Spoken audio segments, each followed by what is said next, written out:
നമസ്കാരം. SV ചാനലിലേക്ക് ഒരിക്കൽ കൂടി സ്വാഗതം. എന്നും പറയാറുള്ളത് പോലെ തന്നെ നമ്മളുടെ വീഡിയോയുമായി ബന്ധപ്പെട്ടിട്ടുള്ള നിങ്ങളുടെ അഭിപ്രായങ്ങൾ, അഭിപ്രായ വ്യത്യാസങ്ങൾ എല്ലാം കമൻറ്റുകളായി രേഖപ്പെടുത്താൻ മറക്കരുത്.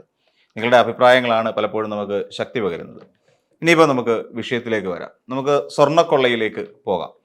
കഴിഞ്ഞ ദിവസം സ്വർണ്ണക്കൊള്ളയുമായി ബന്ധപ്പെട്ടുകൊണ്ട് പ്രത്യേക അന്വേഷണ ഏജൻസി അവിടെ റിപ്പോർട്ട് സമർപ്പിച്ചു. ആ റിപ്പോർട്ട് കൃത്യമായി മനസ്സിലാക്കി, കോടതി മനസ്സിലാക്കി. പക്ഷേ ഇതിനകത്ത് നമ്മൾ മനസ്സിലാക്കേണ്ട ചില കാര്യങ്ങളുണ്ട്. ഇവിടെ പ്രതിപക്ഷം പ്രചരിപ്പിച്ചുകൊണ്ടിരിക്കുന്നത് ഏതോ ഒരു ഉന്നത ഉദ്യോഗസ്ഥൻ ഇതിനകത്ത് ഇടകലക്കുന്നുണ്ട്, അതായത് ഈ അന്വേഷണം നേരായ വഴിക്ക് പോകാതിരിക്കാൻ വേണ്ടി എന്തൊക്കെയോ ചില പരിശ്രമങ്ങൾ നടത്തുന്നുണ്ട് എന്നുള്ളത് പ്രതിപക്ഷ നേതാവ് VD സതീശൻ തെളിവുകളടക്കം എന്ന് വെച്ചാൽ VD സതീശന് തെളിവുകൾ അറിയാമല്ലോ.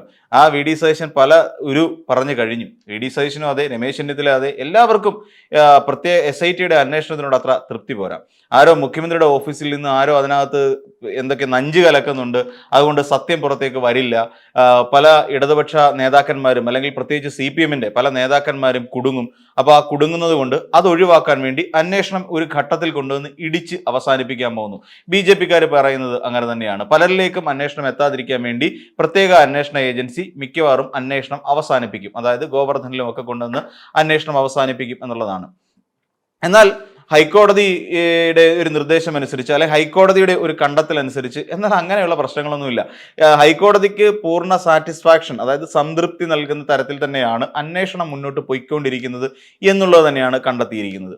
ഹൈക്കോടതിക്ക് അങ്ങനെ ഒരു നിർദ്ദേശം. പിന്നെ മാധ്യമങ്ങൾ ഇതിനകത്ത് അനാവശ്യമായി ഇടപെടുന്നു, അനാവശ്യമായ ചില വിധികൽപ്പനകളൊക്കെ മാധ്യമങ്ങളുടെ ഭാഗത്തു നിന്നുണ്ടാകുന്നുണ്ട് എന്നുള്ളതിനെ കുറിച്ചും കോടതി ഒരു വിമർശനാത്മകമായി തന്നെ പ്രതികരിച്ചിട്ടുണ്ട് എന്നുള്ളത് നമ്മൾ ശ്രദ്ധിക്കേണ്ട ചില കാര്യങ്ങളാണ്. നമ്മൾ നോക്കിക്കഴിഞ്ഞാൽ നമുക്ക് ഇപ്പോൾ ഏകദേശം കേരളത്തിലുള്ള എല്ലാവർക്കും മനസ്സിലായി, പോറ്റിയെ കയറ്റിയത് ആരപ്പ എന്നുള്ള ചോദ്യത്തിന് UDF തന്നെയാണ് എന്നുള്ള കാര്യം വളരെ വ്യക്തമായി മനസ്സിലാക്കി. രാമൻ നായരും പ്രയാർ ഗോപാലകൃഷ്ണനും NV ഗോവിന്ദന് അടക്കമുള്ള ആളുകൾ ചേർന്നുകൊണ്ട് കോൺഗ്രസിൻ്റെതായ ഒരു ഗ്രൂപ്പ് ചേർന്നിട്ട് തന്നെയാണ് ഉണ്ണികൃഷ്ണൻ പോറ്റിയെ 2004 കണ്ഠരര് രാജീവരോടൊപ്പം ശബരിമലയിൽ എത്തിച്ചേർന്ന ഉണ്ണികൃഷ്ണൻ പോറ്റിയെ ഇത്രയും വലിയ പ്രിവിലേജ് ഉള്ള ഒരാളാക്കി മാറ്റി തീർത്തത് എന്ന് നമുക്കെല്ലാവർക്കും അറിയാം. സോണിയാഗാന്ധിക്ക് കാണാൻ വേണ്ടി പോലും നേരിട്ട് ഉണ്ണികൃഷ്ണൻ പോറ്റി അപ്പോയിന്റ്മെന്റ് എടുക്കുകയും ആ അപ്പോയിന്റ്മെന്റിൽ കൂടെ നിൽക്കുന്ന നേതാക്കന്മാരെ, അതായത് അടൂർ പ്രകാശിനെ അടക്കമുള്ള കോൺഗ്രസ് നേതാക്കന്മാരെ എത്തിക്കാൻ തക്ക ശേഷിയുള്ള ഒരാളായി ഉണ്ണികൃഷ്ണൻ പോറ്റി മാറുകയും ചെയ്തു എന്നുള്ളതാണ് നമുക്ക് അടൂർ പ്രകാശിന്റെയൊക്കെ വാക്കുകളിൽ നിന്ന് നമുക്ക് മനസ്സിലാക്കാൻ കഴിയുന്നത്. എന്തുകൊണ്ടാണ് എന്ന് ചോദിച്ചാൽ അടൂർ പ്രകാശ് തന്നെ പറഞ്ഞു, ഉണ്ണികൃഷ്ണൻ പോറ്റി സോണിയാഗാന്ധിയെ കാണാൻ ഞങ്ങളോടൊപ്പം അല്ലെങ്കിൽ ഞങ്ങൾ കൂടെ വരണം എന്ന് ആവശ്യപ്പെടുകയായിരുന്നു എന്നുള്ളതാണ്. എന്ന് വെച്ചാൽ ഉണ്ണികൃഷ്ണൻ പോറ്റി തന്നെയാണ് സോണിയാഗാന്ധിയെ കാണാനുള്ള ഒരു അനുമതി തേടി വെച്ചത്. അപ്പോൾ സോണിയാഗാന്ധിക്ക് അടൂർ പ്രകാശിനേക്കാളും ആന്റോ ആന്റണിയേക്കാളും അല്ലെങ്കിൽ KC വേണുഗോപാലിനേക്കാളും ഒക്കെ വലുതാണ് ഉണ്ണികൃഷ്ണൻ പോറ്റി എന്നൊരു ധ്വനി അതിനകത്ത് വരുന്നുണ്ട് എന്നുള്ളത് പച്ചയായ വ്യക്തമാണ്, പച്ചയായ യാഥാർത്ഥ്യം കൂടിയാണ്. അപ്പോൾ ഹൈക്കോടതി ഇങ്ങനെ ഒരു 6 ആഴ്ച സമയം കിട്ടിയിട്ടുണ്ട്. ആ അന്വേഷണം ഇനി പൂർണ്ണമായി അവസാനിപ്പിച്ച് കാര്യങ്ങൾ മുന്നിലേക്ക് എത്തിക്കുക എന്നുള്ളതാണ്. അപ്പോൾ അവിടെ കണ്ഠരര് രാജീവര് 2004 കൊണ്ടെത്തിച്ചു. പിന്നീട് ഇങ്ങോട്ട് വന്ന UDF സർക്കാരുകൾ ഉണ്ണികൃഷ്ണൻ പോറ്റിയെ വലിയ പ്രിവിലേജ് ഉള്ള ഒരാളാക്കി തീർക്കുകയും ചെയ്തു എന്നുള്ളതാണ് നമുക്ക് മനസ്സിലാക്കിയെടുത്തോളം വലിയ ഒരു യാഥാർത്ഥ്യം. ഈ യാഥാർത്ഥ്യം തന്നെയാണ് കോടതി തിരിച്ചറിയുന്നത്. കോടതി മനസ്സിലാക്കിയത് ഇതിൽ നിന്ന് വലിയൊരു ഗൂഢാലോചന നടന്നിട്ടുണ്ട് എന്നുള്ളത് തന്നെയാണ്. അപ്പൊ ഈ ഗൂഢാലോചനയിൽ പങ്കാളികൾ ആരൊക്കെയാണ് എന്ന് ചോദിച്ചാൽ അതിൽ ദോഷം പറയരുതല്ലോ, അതിലൊരു UDF നേതാക്കന്മാർ ആരും ഇല്ല. എന്തുകൊണ്ടാണെന്ന് ചോദിച്ചാൽ ഇതിൽ പ്രധാനമായും ഇങ്ങനെ ഒരു കള്ളക്കടത്ത് അല്ലെങ്കിൽ അവിടെ നിന്ന് സ്വർണം അടിച്ചുകൊണ്ട് പോകണം. ഏകദേശം 95 കാലഘട്ടം മുതൽ തന്നെ ഈ ഗോവർദ്ധനൻ എന്ന് പറയുന്ന ഈ കർണാടകയിലെ ജ്വല്ലറി വ്യവസായിയായിട്ടുള്ള അല്ലെങ്കിൽ ഗോൾഡുകാരൻ സ്ഥിരമായി ശബരിമലയിൽ വരുന്നുണ്ട്. ഈ ശബരിമലയിൽ വന്ന് കാണുമ്പോഴൊക്കെ കൊള്ളാം, ഇതെല്ലാം സ്വർണ്ണമാണല്ലോ എന്നുള്ള ഒരു തിരിച്ചറിവ്. സാധാരണഗതിയിൽ നമ്മളെപ്പോലുള്ള സാധാരണക്കാർ അമ്പലത്തിൽ പോകുമ്പോൾ നമ്മൾ അമ്പലത്തിൽ സ്വർണ്ണം ഇരുന്നാലും ശരി അതൊക്കെ കണ്ട് തൊഴുത് സായുജ്യമടങ്ങി ഇപ്പൊ ജയറാമിനെ പോലുള്ള ആൾക്കാരൊക്കെ അത് വീട്ടിൽ കൊണ്ടുവച്ച് പൂജിക്കാനൊക്കെ നോക്കുകയുള്ളൂ. എന്നാൽ ഗോവർദ്ധനെ പോലെ ഒരാൾ അവിടെ എത്തുമ്പോൾ ഇത് സ്വാഭാവികമായി ഇതൊരു സ്വർണ്ണമാണ് എന്ന് മനസ്സിലാക്കുന്നു. അതിന്റെ ഒരു മൂല്യം അദ്ദേഹം കണക്കാക്കുന്നു. ഇത്ര കോടിക്കണക്കിന് രൂപ വില വരുന്ന അല്ലെങ്കിൽ ഇതിന് ഈ പറയുന്ന സ്വർണത്തിന്റെ പവൻമാറ്റിനേക്കാൾ അപ്പുറത്തേക്ക് ഇതിന് ഒരു പുരാവസ്തു എന്നുള്ള നിലയിൽ അല്ലെങ്കിൽ ക്ഷേത്രവുമായി ബന്ധപ്പെട്ട് നിൽക്കുന്നുണ്ട്, ഇതിന് ഒരു വലിയ വാല്യൂ ഉണ്ട് എന്ന് ഗോവർദ്ധൻ തിരിച്ചറിയുന്നു. അങ്ങനെ ഗോവർദ്ധനും ഉണ്ണികൃഷ്ണൻ പോറ്റിയും ഈ പറയുന്ന നമ്മുടെ ഈ സ്മാർട്ട് ക്രിയേഷൻസിന്റെ ഉടമ പങ്കജ് ഭണ്ഡാരി അടക്കമുള്ള ഈ 3 പേരും ചേർന്നിട്ട് വലിയൊരു ഗൂഢാലോചന ഇതിന്റെ പിന്നിൽ നടത്തിയിട്ടുണ്ട് എന്നുള്ളതാണ് കോടതിക്ക് മനസ്സിലാക്കിയ ഒരു പ്രധാനപ്പെട്ട കാര്യം. അതായത് 95 മുതൽ ഇവര് ഗോവർദ്ധൻ എത്തുന്നു. അപ്പൊ ഗോവർദ്ധൻ ഇതൊക്കെ സ്വർണ്ണമാണെന്ന് മനസ്സിലാക്കുന്നു.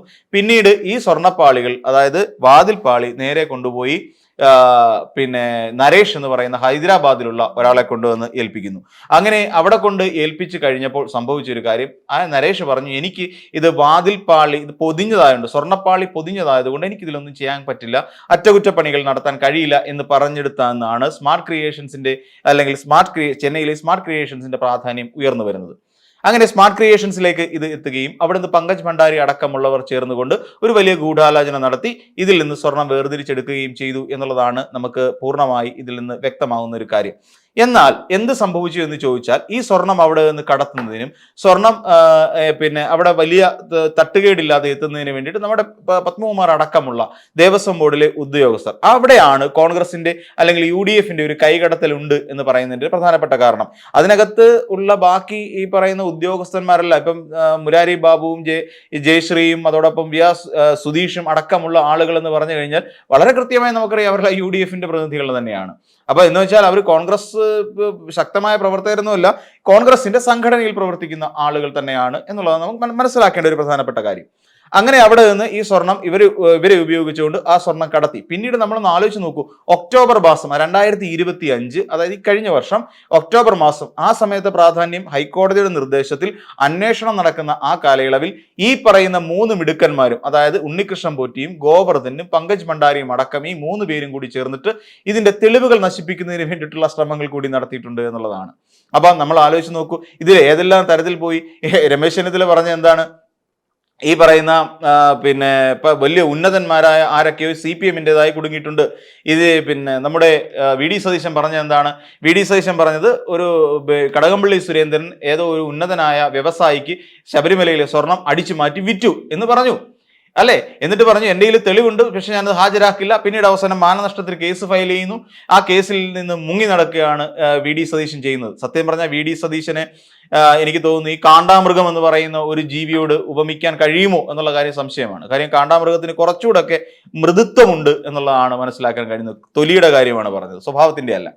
അപ്പോൾ അങ്ങനെ കൊണ്ടുപോയ സ്വർണം അങ്ങനെ ഇത് പിന്നെ ഈ രീതിയിൽ എങ്ങനെയെങ്കിലും CPMന്റെ തലയിലേക്ക് കെട്ടിവെക്കാനുള്ള ശ്രമം തന്നെയാണ് UDFന്റെ നേതാക്കന്മാരുടെ ഭാഗത്ത് നിന്നുണ്ടായത്. എനിക്ക് തോന്നുന്നു രമേശ് ചെന്നിത്തല മാത്രം കുറച്ചൊന്ന് മയപ്പെട്ടുകൊണ്ട് അത് മറ്റൊരു വ്യവസായി പറഞ്ഞു, എൻ്റെ ഈ തെളിവില്ല, അത് മറ്റൊരു D മണി എന്ന് പറയുന്ന ഒരാളിലേക്ക് അന്വേഷണം എത്തി നിൽക്കുന്നു തുടങ്ങിയ ഒരുപാട് വിശദമായ കാര്യങ്ങൾ വന്നു. എന്നിട്ടും ഇവർ ജനറലി പറഞ്ഞുകൊണ്ടിരുന്ന ഒരു പ്രധാനപ്പെട്ട കാര്യം എന്ന് വെച്ചാൽ, ഇവിടെ സ്വർണ്ണപ്പാളി മോഷണം പോയതുമായി ബന്ധപ്പെട്ട് നടക്കുന്ന ഹൈക്കോടതിയുടെ മേൽനോട്ടത്തിൽ നടക്കുന്ന ഈ അന്വേഷണത്തെ എങ്ങനെയെങ്കിലും വഴിതിരിച്ചു വിടുന്നതിനും അവസാനിപ്പിക്കുന്നതിനും ഒക്കെയുള്ള ശ്രമങ്ങൾ സംസ്ഥാന സർക്കാരിന്റെ പ്രത്യേകിച്ച് മുഖ്യമന്ത്രിയുടെ ഭാഗത്ത് നിന്ന് നടക്കുന്നുണ്ട് എന്ന് എന്തോ അറിവ് കിട്ടിയതുപോലെ, തെളിവ് കിട്ടിയതുപോലെ പറയുന്ന അതേ സാഹചര്യത്തിലാണ് ഹൈക്കോടതിയുടെ ഈ നിരീക്ഷണം വന്നിട്ടുള്ളത് എന്നുള്ളതാണ് വളരെ പ്രധാനപ്പെട്ട ഒരു കാര്യം. എന്ന് വെച്ചാൽ ഈ പറയുന്ന ഇടതുപക്ഷവും ശ്രമിച്ചിട്ടില്ല, മുഖ്യമന്ത്രിയും കേസ് ഒത്തുതീർപ്പാക്കാനോ കേസ് അട്ടിമറിക്കാനോ ശ്രമിച്ചിട്ടില്ല എന്നതിൽ നിന്ന് വ്യക്തമാണ്. ചില മാധ്യമങ്ങൾ ഇതിനകത്ത് ചില കോടതി വിധി പോലെ പ്രവർത്തിക്കുന്നു എന്നുള്ളതും കോടതി ഇതിനെക്കുറിച്ച് പറയുകയും ചെയ്യുന്നു എന്നുള്ളതാണ് യാഥാർത്ഥ്യം. അതായത് കുറേയധികം വലതുപക്ഷ മാധ്യമങ്ങൾ ഈ VD സതീശനെ വെളുപ്പിക്കാനും സണ്ണി ജോസഫിനെ പോലുള്ളവരെ വെളുപ്പിക്കാനും ഒക്കെ നടക്കുന്ന ചില കഴിവ് അല്ലെങ്കിൽ അതിനുവേണ്ടി കച്ച മുറുക്കി ഇറങ്ങിയിരിക്കുന്ന ചില മാധ്യമങ്ങളുണ്ട്. അവരൊക്കെ കൂടെ ചേർന്ന് CPMന്റെ തലയിലേക്ക് ഇത് കെട്ടിവെക്കാനുള്ള മനഃപൂർവ്വമായ ശ്രമങ്ങളാണ് നടന്നുകൊണ്ടിരിക്കുന്നത്. ചില ഓൺലൈൻ മീഡിയകളും അങ്ങനെ തന്നെ ശ്രമിച്ചുകൊണ്ടിരിക്കുന്നു എന്നുള്ളതിനകത്ത് നമുക്ക് സത്യത്തിൽ ബുദ്ധിമുട്ടുണ്ട്. കാരണം എന്തുകൊണ്ടാണ് എന്ന് ചോദിച്ചാൽ, ഇടതുപക്ഷം ആണോ ചെയ്തത്? അല്ല. പോറ്റിയെ കേറ്റിയെ എന്ന് പറയുന്ന പാട്ടിന് എത്രത്തോളം വലിയ വ്യാപകമായ ഒരു പ്രസക്തിയാണ് ലഭിച്ചത്. ജനങ്ങൾ കുറേയധികം ആളുകളും തെറ്റിദ്ധരിച്ചില്ലേ? ഇപ്പൊ ഇവിടെ മുഖ്യമന്ത്രി ശബരിമലയെ കൊള്ളയടിക്കുന്നു എന്നുള്ള കാര്യം, അല്ലെ CPMകാരെല്ലാം അവിശ്വാസികളായതുകൊണ്ട് തന്നെ CPMകാർക്ക് സ്വർണത്തോടാണ് താല്പര്യം. CPM ശബരിമല അയ്യപ്പന്റെ സ്വർണം വരെ അടിച്ചു മാറ്റി വിറ്റു. അതിനിടയ്ക്ക് പിന്നെ ഇദ്ദേഹം പറഞ്ഞ എന്താണ്, അയ്യപ്പന്റെ വിഗ്രഹം പോലും കുറച്ചുകൂടെ കഴിഞ്ഞിരുന്നെങ്കിൽ അടിച്ചു മാറ്റി വിറ്റേനെ എന്നല്ലേ രമേശ് ചെന്നിത്തല പോലും ഒരു മാധ്യമ സമ്മേളനത്തിൽ പറഞ്ഞത്. അപ്പോൾ ആ രീതിയിൽ എല്ലാം കൂടി കൊണ്ടുവന്ന് കൊട്ടിക്കൊടഞ്ഞിടാൻ നോക്കിയതിനാണ് ഇപ്പൊ ഏറ്റവും വലിയ വൻ വീഴ്ച സംഭവിച്ചിരിക്കുന്നത്, അല്ലെങ്കിൽ വലിയ തോതിലുള്ള തിരിച്ചടി കിട്ടിയിരിക്കുന്നത് എന്നുള്ളതാണ് ഇതിനകത്തിലെ വാസ്തവമായ കാര്യം. ഞാൻ നേരത്തെ സൂചിപ്പിച്ച പോലെ 2025 പോലും ഇവർ ഈ തെളിവ് നശിപ്പിക്കാനുള്ള ശ്രമം നടത്തിയിരുന്നു എന്നുള്ളതാണ് നമുക്ക് മനസ്സിലാക്കേണ്ട ഒരു കാര്യം. പിന്നെ ആകെ ഉണ്ടായിരുന്ന സ്വർണത്തിന്റെ ഏകദേശം അളവ്, അതായത് അവിടുത്തെ തൂണുകളും മറ്റുമൊക്കെ ആയിട്ട് UB ഗ്രൂപ്പിന്റെ അവരുടെ റിപ്പോർട്ടുകൾ പ്രകാരം ഏകദേശം 4302.6660 ഗ്രാം സ്വർണം അവിടെ ഉണ്ടായിരുന്നു. ഈ തൂണുകളിലും മറ്റുമായി പൊതിഞ്ഞിട്ടുണ്ട് എന്നുള്ള കാര്യം. ദ്വാരപാലക ശില്പത്തിനടക്കം ഏകദേശം 1564.19 ഗ്രാം അവിടെ ഉണ്ടായിരുന്നു, സ്വർണം ഉണ്ടായിരുന്നു തുടങ്ങിയ കാര്യങ്ങളൊക്കെ നമുക്ക് വളരെ വ്യക്തമായി അറിയാം. ഇതിൽ നിന്നും ഗോവർദ്ധൻ കൊണ്ടുവന്ന് മൊഴി നൽകുന്ന സമയത്ത് അന്വേഷണ സംഘത്തെ ഏൽപ്പിച്ചത് ഏകദേശം 474.960 ഗ്രാം സ്വർണമാണ് എന്നുള്ളതാണ് നമുക്ക് മനസ്സിലാക്കാൻ കഴിയുന്നത്. ഇനിയും കുറേയധികം സ്വർണം കണ്ടെത്തേണ്ടതുണ്ട്. അതിന്റെ അന്വേഷണവുമായി ബന്ധപ്പെട്ടാണ് ഇനിയും കുറേയധികം ദിവസങ്ങൾ കൊടുത്തിരിക്കുന്നത്. ഇതിനകത്ത് മറ്റിനി ആരെങ്കിലും ഉൾപ്പെട്ടിട്ടുണ്ടോ എന്നുള്ള കാര്യമാണ് അന്വേഷിക്കേണ്ടത്. ഏറെക്കുറെ നമുക്ക് മനസ്സിലാക്കാൻ കഴിയുന്നത് ഉണ്ണികൃഷ്ണൻ പോറ്റി എന്ന് പറയുന്ന വ്യക്തിയും അതോടൊപ്പം ഈ പറയുന്ന ഗോവർദ്ധനും പങ്കജ് ഭണ്ഡാരിയും അടക്കമുള്ള 3 പേരടങ്ങുന്ന ഒരു വലിയ സംഘം ഇതിനുള്ളിൽ പ്രവർത്തിച്ചിട്ടുണ്ട്. ഇനിയും ഈ ഉണ്ണികൃഷ്ണൻ പോറ്റിയെ ഈ ക്ഷേത്രത്തിലേക്ക് കൊണ്ടുവരുന്നതിന് പിന്നിൽ അവിടെ ബാംഗ്ലൂരിലുള്ള ഏതോ ഒരു ക്ഷേത്രത്തിൽ പൂജാരിയായി കൂടിയിരുന്ന, കീഴ്ശാന്തിയായി കൂടിയിരുന്ന ഉണ്ണികൃഷ്ണൻ പോറ്റി അവിടുത്തെ തന്ത്രി കൂടിയായിരുന്ന രാജീവ് കണ്ഠരർ എന്ത് ആവശ്യത്തിന് വേണ്ടിയിട്ടാണ് ശബരിമലയിലേക്ക് കൊണ്ടുവന്നത് എന്ന് പറയുന്ന ഒരു ചോദ്യം നമ്മുടെ മുന്നിലുണ്ട്. അതെപ്പോഴും നമ്മൾ ചോദിച്ചുകൊണ്ടിരിക്കേണ്ട ഒരു ചോദ്യമാണ്. തന്ത്രിക്ക് എന്താണ് ഉണ്ണികൃഷ്ണൻ പോറ്റിയെ ശബരിമലയിൽ എത്തിക്കേണ്ടതിന്റെ പ്രധാനപ്പെട്ട ആവശ്യം എന്തായിരുന്നു? ഒരുപക്ഷെ ഈ പറയുന്ന എല്ലാവരും, നമ്മുടെ VS ശിവകുമാറിന്റെ സഹോദരൻ പോലും അവിടെ ഉണ്ടായിരുന്ന കാലഘട്ടത്തിലാണ് കൂടുതൽ ശക്തനായി ഉണ്ണികൃഷ്ണൻ പോറ്റി മാറിയത്. എങ്ങനെ ഉണ്ണികൃഷ്ണൻ പോറ്റി ഇത്ര ശക്തനായ ഒരാളായി മാറി? അതിന് ഈ പറയുന്ന രാമൻ നായരെയും അതോടൊപ്പം NV ഗോവിന്ദനെയും അതോടൊപ്പം നമ്മുടെ പ്രയാർ ഗോപാലകൃഷ്ണൻ അടക്കമുള്ള ഈ അവിടുത്തെ ദേവസ്വം ബോർഡ് പ്രസിഡന്റുമാരെ ഏത് രീതിയിലാണ് ഉണ്ണികൃഷ്ണൻ പോറ്റി തൻ്റെ സ്ഥാന ആരോഹണത്തിന് വേണ്ടിയിട്ട് സ്വാധീനിച്ചിട്ടുള്ളത് എന്നൊരു വലിയ ചോദ്യം നമ്മുടെ മുന്നിലുണ്ട്. ദൗർഭാഗ്യവശാൽ പ്രയാർ ഗോപാലകൃഷ്ണൻ നമ്മളോടൊപ്പം ഇല്ല എന്നുള്ളതാണ്. അപ്പൊ ഇവരൊക്കെ എങ്ങനെയാണ്, അല്ലെങ്കിൽ ഏത് വാഗ്ദാനത്തിന്റെ പിന്നാലെ നിന്നുകൊണ്ടാണ് ഉണ്ണികൃഷ്ണൻ പോറ്റിക്ക് ഇതൊക്കെ നൽകിയത്? ഇനിയും തന്ത്രി എന്തൊക്കെയായിരിക്കാം ഇവിടെ പറഞ്ഞിട്ടുണ്ടാവുക? അപ്പൊ തന്ത്രിക്ക് ഇതിനുള്ളിൽ നിന്ന് പുറത്തേക്ക് കിടക്കുക എന്ന് പറഞ്ഞാൽ ഇച്ചിരി പ്രയാസമുള്ള കാര്യമാണ്. കാരണം ഉണ്ണികൃഷ്ണൻ പോറ്റി ഇവിടെ വരുന്നതിന്റെ കാരണക്കാരൻ തന്ത്രി ആയതുകൊണ്ട് തന്നെ തന്ത്രിക്ക് എന്തെങ്കിലും ഇതിനകത്ത് പങ്കുണ്ടോ എന്നുള്ള കാര്യം, സാമ്പത്തികമോ അല്ലാതെയോ ഉള്ള ലാഭമുണ്ടോ എന്നുള്ള കാര്യത്തിലും കൃത്യമായ ഒരു അന്വേഷണം നടക്കേണ്ടതുണ്ട്.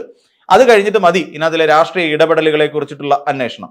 രാഷ്ട്രീയ ഇടപെടലുകളിൽ നിന്ന് പത്മകുമാറിലേക്ക് N വാസുവിലേക്കും എത്തി നിൽപ്പുണ്ട്.